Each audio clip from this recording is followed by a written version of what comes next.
Picture this. You're walking past a darkened house on Lake Washington Boulevard East at 3 in the morning when you hear it. The soft, melancholic strumming of guitar strings drifting from the windows of what appears to be an empty home. This isn't fiction. This is the reality multiple witnesses have faced at Kurt Cobain's former Seattle residence. Tonight we're diving deep into the documented supernatural encounters that suggest one of music's most tortured souls may still be trapped in the place where his earthly journey came to an end, unable to find the peace that eluded him in life. But before we dive into these supernatural encounters, subscribe to our channel and share your thoughts about celebrity hauntings in the comments below. Our story begins in the rain-soaked streets of Seattle, where Kurt Donald Cobain transformed from a troubled teenager into the reluctant voice of Generation X. Born February 20th, 1967, in Aberdeen, Washington, Cobain's early life was marked by his parents' bitter divorce when he was 9 years old. This traumatic event would echo throughout his entire existence, creating deep emotional wounds that never fully healed. According to historical records, young Kurt found solace in music, spending countless hours in his bedroom strumming his first guitar, a cheap acoustic his uncle Chuck had given him. Contemporary accounts from family members describe a sensitive child who became increasingly withdrawn after his parents' separation. His Aunt Mari would later recall finding Kurt sitting alone for hours, writing poetry and lyrics that revealed a darkness far beyond his years. The house at 171 Lake Washington Boulevard East in Seattle became Kurt's final residence in 1993. This modest lakefront home, with its large windows overlooking the serene waters, seemed an unlikely setting for the tragedy that would unfold. Built in 1902, the house had witnessed nearly a century of Seattle's evolution, but nothing in its history would compare to the events of April 5th, 1994.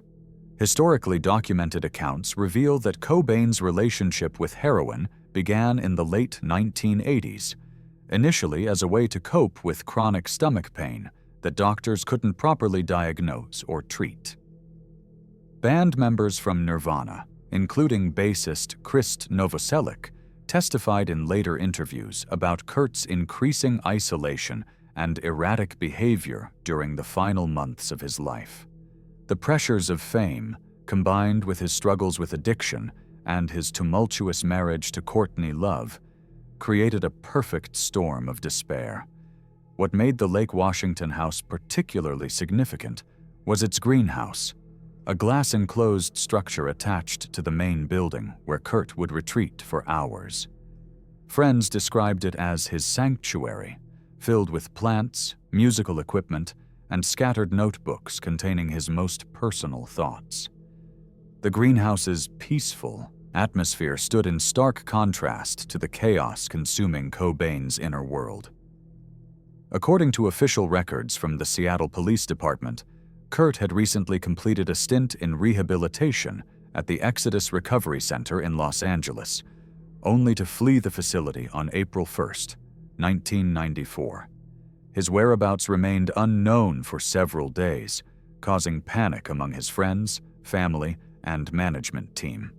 Private investigator Tom Grant was hired by Courtney Love to locate the missing musician, creating a timeline that would later become crucial to understanding the supernatural events that followed. The events of April 5th would change everything. On that gray Seattle morning, electrician Gary Smith arrived at the Lake Washington house to install security lighting.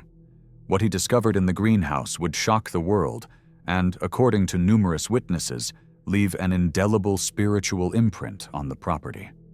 Smith found Kurt's body alongside a Remington 20-gauge shotgun and a suicide note that began with the haunting words, "I haven't felt the excitement of listening to, as well as creating music."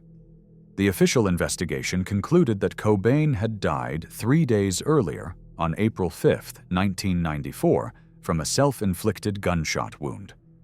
The coroner's report indicated high levels of heroin and Valium in his system. However, what the official records couldn't document was the profound spiritual disturbance that multiple witnesses would later claim began immediately after his death. Little did anyone know that tragedy was about to manifest in ways that defied conventional understanding.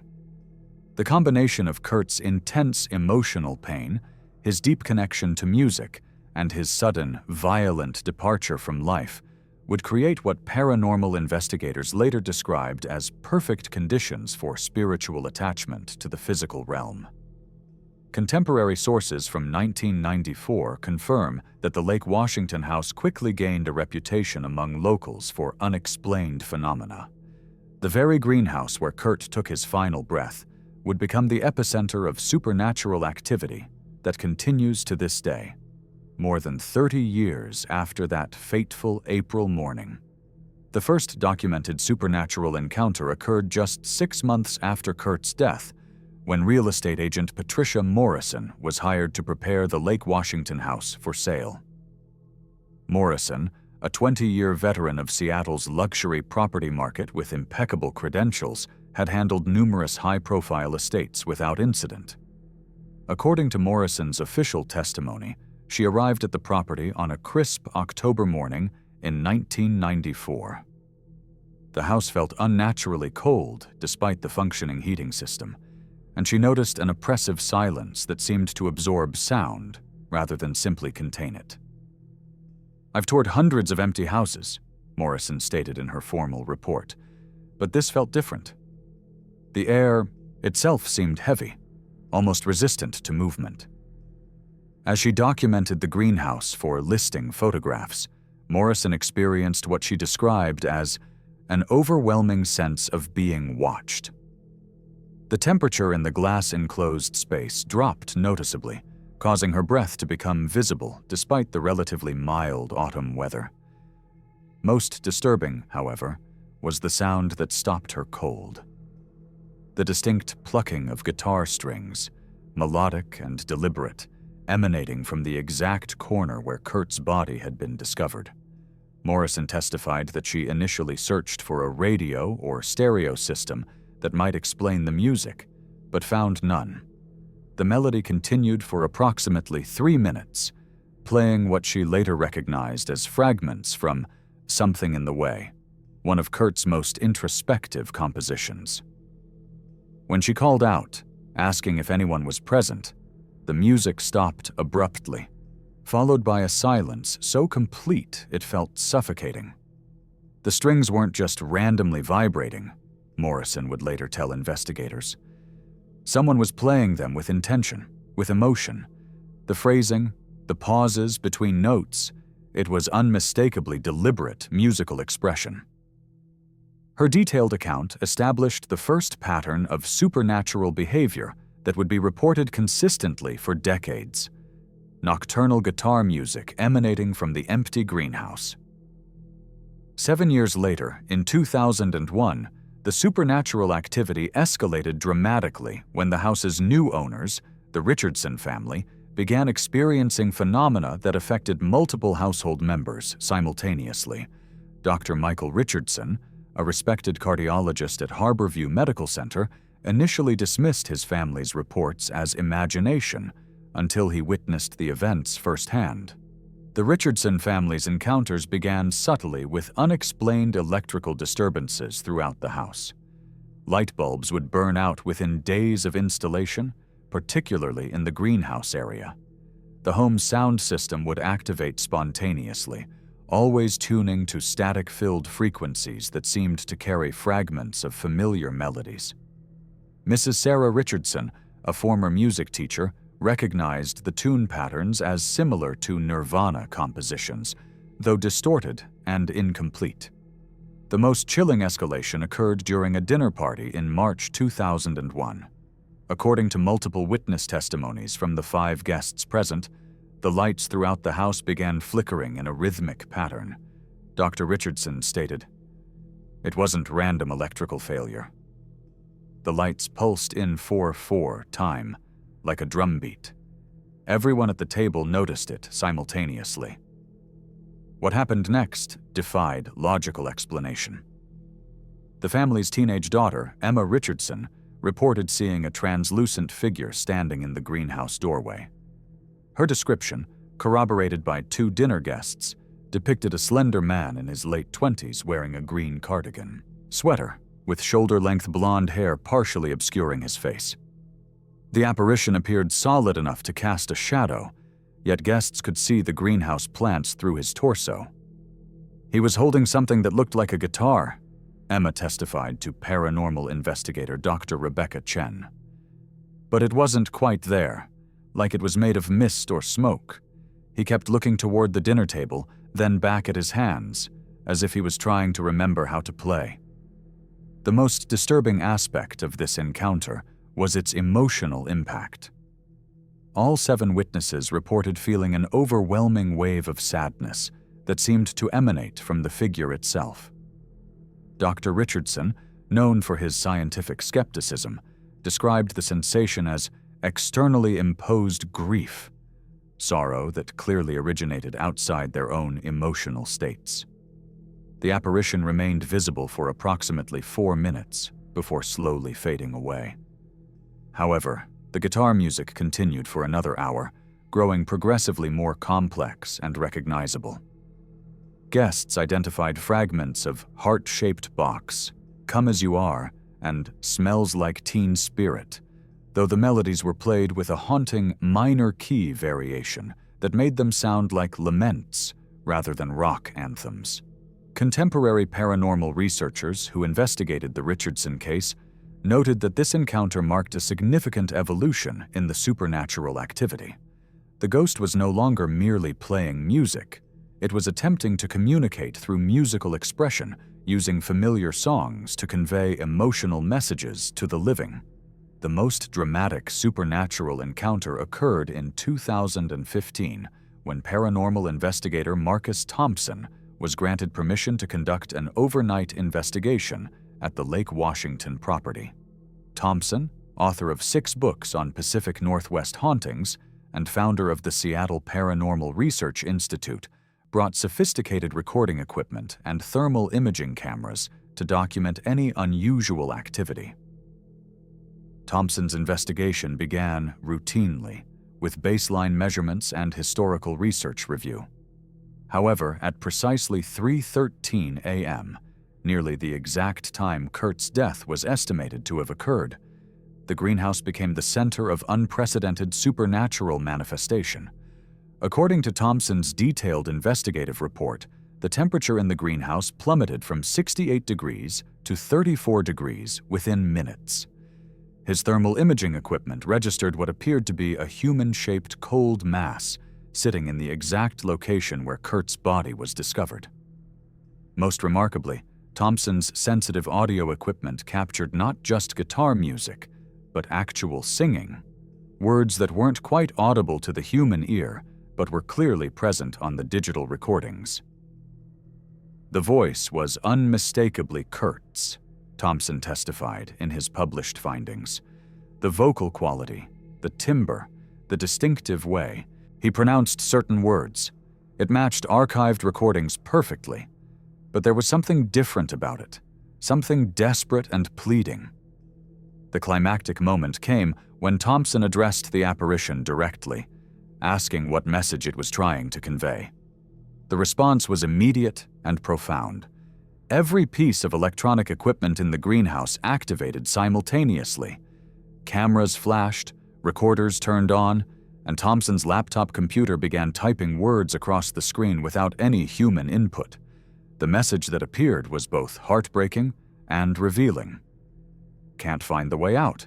Music keeps playing in my head. Need to finish the song. The typing continued for several minutes, revealing fragments of what appeared to be song lyrics, mixed with personal messages about regret, love, and the inability to find peace. Thompson's thermal cameras captured the most extraordinary visual evidence. A fully formed human figure sitting cross-legged, holding what appeared to be an acoustic guitar. The figure's heat signature was inverted, showing as cold rather than warm.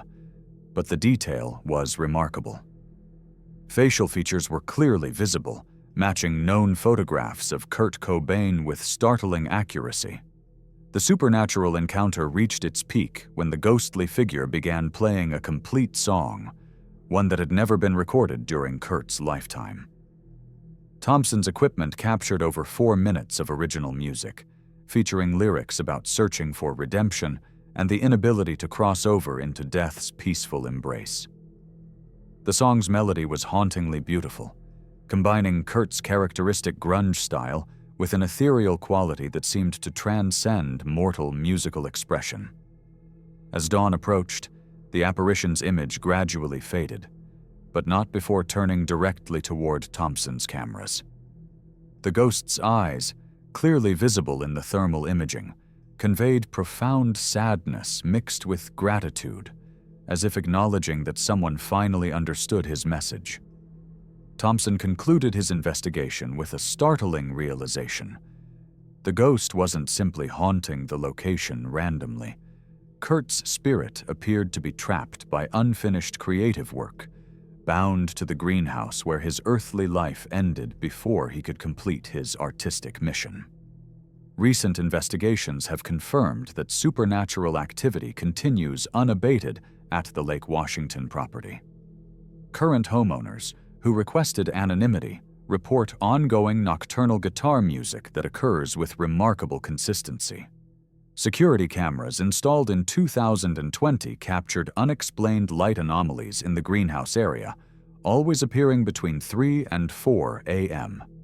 Professional paranormal investigator Dr. Lisa Chen conducted electromagnetic field studies in 2023, documenting significant energy spikes that correspond precisely with reported supernatural encounters. Her findings reveal that the greenhouse maintains electromagnetic readings 30% higher than the surrounding areas, suggesting ongoing spiritual activity. Modern smartphone recordings by visitors have captured audio phenomena that acoustic experts cannot explain through conventional means. Seattle musician Jake Morrison analyzed these recordings and confirmed they contain musical intervals and chord progressions consistent with Kurt Cobain's compositional style, yet performed on instruments that aren't physically present. The most compelling recent evidence comes from teenagers who've visited the property.